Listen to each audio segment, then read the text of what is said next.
ภาพอากาศที่พอใจได้ดี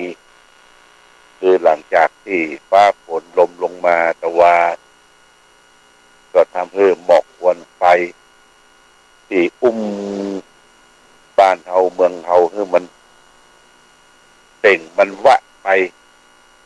ช่วงหนึ่งแต่ยังบ่หมดเที่ยงเสียญาติโยมฝนที่ตกลงมาแล้วก็หนาปลาปานซักเจ้าใด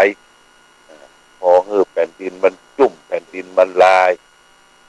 มีลมมาน้อยๆที่จะพัดพาเอาฝุ่นละออง MT 2.5PM 2.5มันบดมันเชี่ยงไปญาติโยมท่านสาธุชนทั้งหลายผลกระทบจากฝุ่นละอองทำให้เฮาเป็นโรคเป็นไข้เป็นเมื่อยไอคอกแคกสภาพการก็ต้องรักษาตัวเองตัวเก่าดูแลตื่นคือเป็นเวลานอนเป็นเวลาจะไปหลับดึกนักลำไปเนาะหลับดึกคิดนั่นคิดนี่จิปาทะร่างกายเราต้องการพักผ่อนนี่ก็เพื่อจะให้ร่างกายที่มันเสื่อมถอยลงเนี่ยมีสมรรถภาพดีขึ้นเจริญขึ้นน้อยหนึ่งยังอัตภาพพอทนอยู่ได้ญาติโยมวันนี้เป็นวันที่16ก็จะหลังจากออกรายการแล้วสัก8:15 8:00เนี่ยนะจะได้เดินทางไปร่วมทำบุญในงานศพของรองเจ้าคณะอำเภอเชียงของวัดสถานตำบลสถานอำเภอเมืองเชียงของที่จริงศพจะมีการพระราชทานในวันที่18วันคือเนี่ยนะแต่ว่าก็สามารถที่จะเดินทางไปร่วมในวันที่18ได้ทางเมืองฝางเขาก็มีงานต้อนรับเสด็จพระคุณสมเด็จวัดโพธาตุเตียนที่จะได้มาเป็นประธานเปิดงานที่วัดสุวรรณรามม่อนปินญาติโยมนะวันพรุ่งนี้ก็มีงาน2 งานตามหาคนตายและก็งานปอยหลวงวัดเทพประสิทธิ์บางซักเปิดงานแหมนี่มันก็หลายท่านหลายอย่างอันนี้ก็จะเดินทางไปร่วมทำบุญก่อนในวันนี้ได้มาพบญาติโยมก็แจ้งผลการรายงานทางวัดพระบาทอุดมเพื่อรับทราบแต่วันนี้ช่างไพวันสลาไพวันซึ่งเป็นช่างรับเหมาก่อสร้างก็ได้มาเริ่มทำงานหรือหลังคาวิหารพระเจ้าละแข่งญาติโยมนะคือลือไปจะดูว่าไอ้ก่อนกราบที่มันเป็นเล็กเนี่ยมันใจได้ก่อแล้วก็ปูนที่เป็นหลอกคานหลอกคือหลอกแผลมันใจได้ก่อถ้าใจได้หรือจะเสริมส่วนใดนี่ก็จะให้ช่างตลาดเป็นได้ทำปฏิสังขรณ์บูรณะต่อไปต้องแสดงความเข้าใจครับช่างตลาดที่เพิ่นมาทำโดยสำหรับองค์พาลาพระเจ้ารักแข่งตอนนี้เพิ่นก็คัดดีชวีวันโดยจดงดงามเรียบร้อยแล้วก็เอาผ้ามาตุ้มมาห่มเพื่อกันเศษให้เสร็จอย่างตกลงมาญาติโยมที่ก่อนที่ทางวัดพระบาทอุดมก็มีญาติโยมมามาเยี่ยมมาเยียนมาใจพอไฟไหม้แล้วก็ได้หอมร่วมทำบุญด้วยกันเป็นสิ่งที่น่าอนุโมทนาเป็นอย่างยิ่งที่เราได้ร่วมด้วยกันเพื่อจะบูรณะสิ่งที่มันเกิดเหตุเพศภัยเกิดขึ้น แต่ว่าเนี่ยคือดีอย่างเก่าอย่างเดิมเนาะเพื่อจะเป็นที่ไหว้ที่สาที่สักการะบูชาของเราชาวพุทธที่เคยใช้บริการโดยเฉพาะอย่างยิ่งได้ปฏิบัติธรรมประจำวันเสาร์ทุกวันเสาร์นะวันเสาร์ทุกวันเสาร์หลังจากที่ไฟได้เกิดไหม้ที่วิหารพระเจ้าระแข่งกันสองเขาก็มาใช้พื้นอาคารของครูบาเจ้าศรีวิชัยก็ได้2-3 เสาละอย่า2 เสาละเนาะนี่ไปแจ้งญาติโยมท่านสาธุชนทั้งหลายได้รับทราบมาณโอกาสนี้วันนี้ได้มาพบวันที่16ละญาติโยมแต่ว่าวันที่22 23 24มีนาคมนี้เขาก็จะได้ร่วมกันทำบุญคล้ายวันเกิดวันเกิดหลวงพ่อก็ตรงกับวันที่22วันนั้นเขาก็จะได้ทำบุญทำทานเรียกว่าทักษินานุปทานทำบุญให้แก่พ่อแก่แม่ญาติโหโยติกาครูบาอาจารย์อุปัชฌยะที่ท่านได้ทำคุณประโยชน์ให้แก่วัดวาอารามทำคุณประโยชน์ให้แก่ศรัทธาสาธุชนญาติโยมวันนั้นเขาก็จะได้มากินมาทานร่วมกันแล้วก็มอบทุนการศึกษาให้แก่ลูกหลานเยาวชนโรงเรียนต่างๆที่จะมารับทุนการศึกษาต้องขออนุโมทนาในวันที่22นั้นเขาก็มีการทำบุญทานอุทิศแก่ผู้วายชนวันที่22นี่ก็มีเจ้าภาพสังฆทานชุดอุทิศเนี่ยนะชุดละ 2,000 บาทก็มีนานมานพสุทธเสนา1ชุด 2,000 บาทนางสายใจอันตระกูล1ชุด 2,000 บาทแม่นวลน้อยสุวรรณเมธคุณฐานิชปณิชยานนท์จากกรุงเทพ1ชุด 2,000 บาทก็นานประทุมวงเพ็งเจ๊แดงกิติกุล1ชุด 2,000 บาทและนายเอกชัยพรหมแพทย์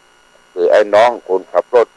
ก็รับเป็นเจ้าภาพ1ชุดโมทนาสาธุมาณโอกาสนี้โดยนอกจากนั้นก็มีเจ้าภาพที่จะถวายสืบชะตาชุดใหญ่ 3,000นั่นก็มีนานมานพสุทธเสนา1ชุด 3,000 บาทนางสายใจหันตระกูล1ชุด 3,000 บาทและพร้อมกันนั้นก็มีเรียกว่าเจ้าภาพโต๊ะจีนนะเจ้าภาพโต๊ะจีนก็มี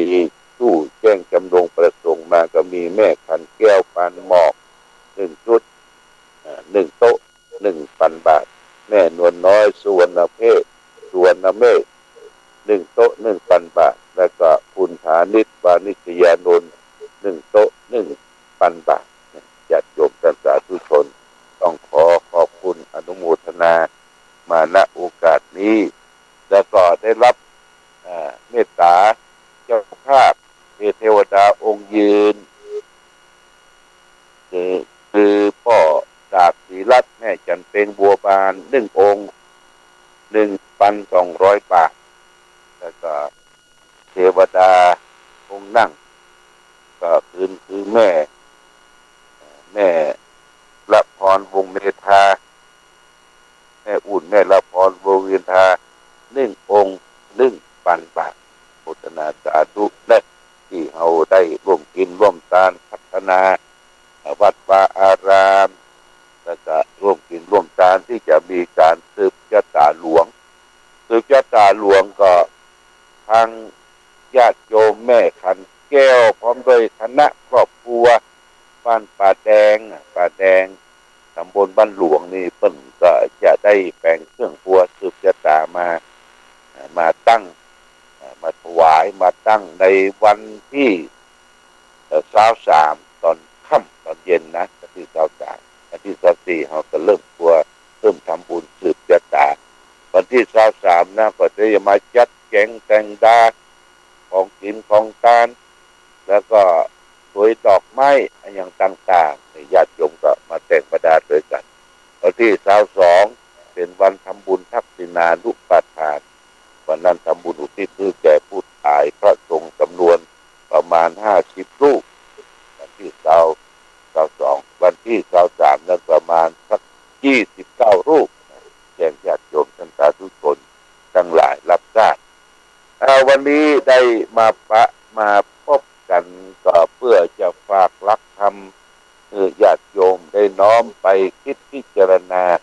น้อมมาประพฤติปฏิบัติในชีวิตประจำวันจากคลังธรรม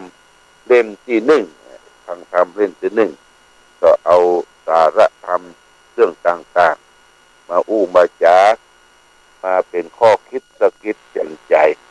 คือแก่ศรัทธาญาติโยมวันนี้เอาเรื่อง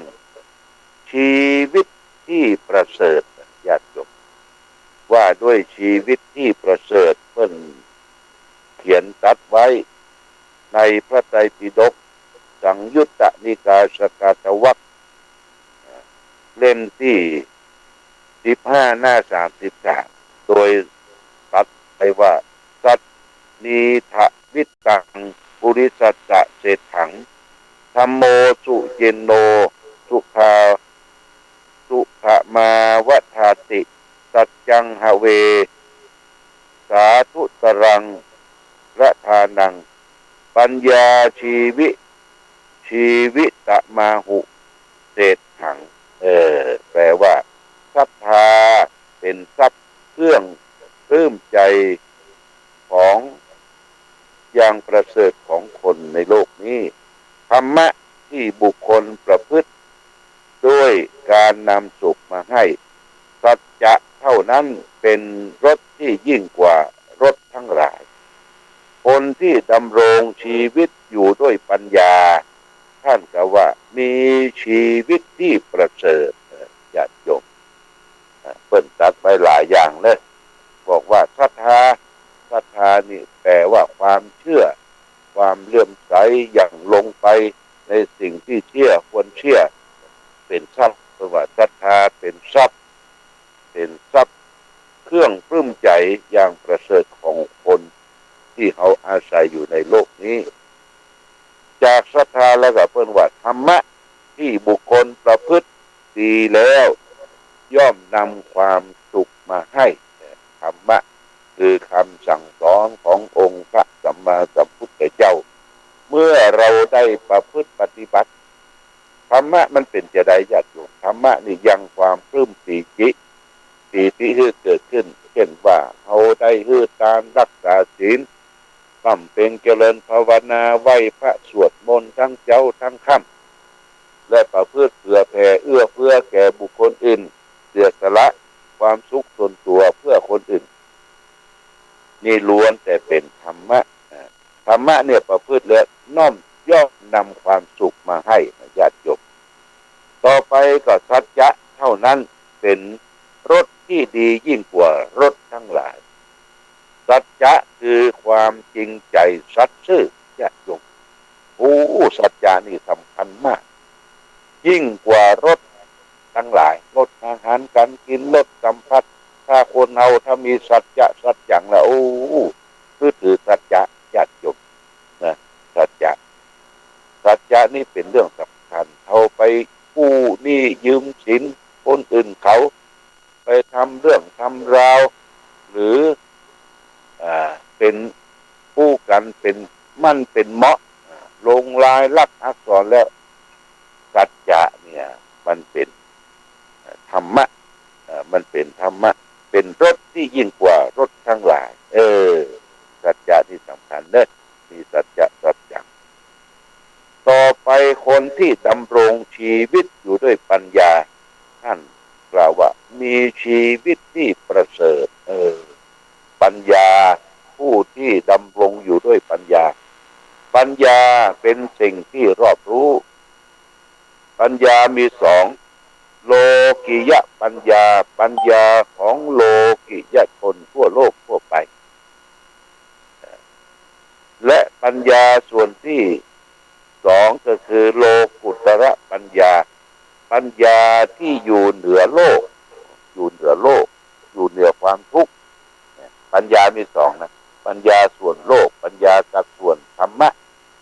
ปัญญาส่วนโลกนั่นก็เป็นคนที่คิดเก่งทำเก่งทำมาค้าขายอย่างในปัจจุบันนี่ที่เขามีมือถือมีไอ้อย่างเนี่ยเอามาเต็กป๊อปป๊อปแป๊บแป๊บเก่งเก่งเขายังบอกเก่งเจ้าเขาโดยเฉพาะอย่างยิ่งลูกหลานเขานะลูกหลานเขาอย่างเป็นพระเป็นเนนก็อยู่ในวัดว่าเนนมาช่วยเด็กโทรศัพท์เด็กไลน์กันเด็กนั่นกันส่งนั่นส่งนี่เขาเนี่ยป๊อปแป๊บแป๊บแป๊บจำเดียวนี่ปัญญาของโลกเก่งคิดเก่งทำเก่งแต่ปัญญาส่วนนี้ยังหนีทุกข์มาได้เตื้อหนีทุกข์หนีปัญหามาได้เตื้อมีทุกข์มีปัญหาได้ประสบเข้ามาเนี่ยแก้จังตัวเองบ่จ้างต้องมีปัญญาตัวหนึ่งญาติโยมหรือว่าโลกุตระปัญญาปัญญาที่อยู่เหนือความทุกข์อยู่เหนือโลกรู้แจ้งเห็นจริงในของทุกปัญหาต่างๆรู้แจ้งเห็นจริงในการดำเนินชีวิตปัญญาตัวเนี้ยพยายามเสาะสรรหานี่เป็นสิ่งที่เราจะต้องพัฒนาปัญญาตัวนี้ให้เกิดขึ้นที่ญาติโยมท่านสาธุชนปัญญาที่เรียกว่าปัญญาที่อยู่เหนือโลกเหนือความทุกข์ทั้งหลายเรียกว่าโลกุตระปัญญาเนี่ยจะนำพาให้เกิดความสุขสงบได้อย่างแท้จริงเอาละญาติโยมท่านสาธุชนทั้งหลายก็เดี๋ยวก็จะเตรียมตัวเดินทางไปเชียงรายอำเภอเชียงของจะไปร่วมทำบุญในงานศพของรองเจ้าคณะอำเภอเชียงของซึ่งที่ได้รู้จักมักคุ้นกันไปเอี่ยวไปแหวงไปทัศนศึกษาที่ประเทศลาวด้วยกันท่านได้ลมหายตายจากไปก็ไปร่วมทำบุญกันวันนี้รายการธรรมะประทีปส่องกลางได้มาพบศรัทธาสาธุชนญาติโยมทั้งหลายก็พอสมควรแก่กาลเวลาขอความผาสุกความเจริญความมีธรรมจงบังเกิดมีแก่ศรัทธาสาธุชนญาติโยมทุกท่านคือท่านทั้งหลายได้ประสบสุขโชคดีประกอบไปด้วยอายุวันนะสุขภาระเหมือนกันทุกรู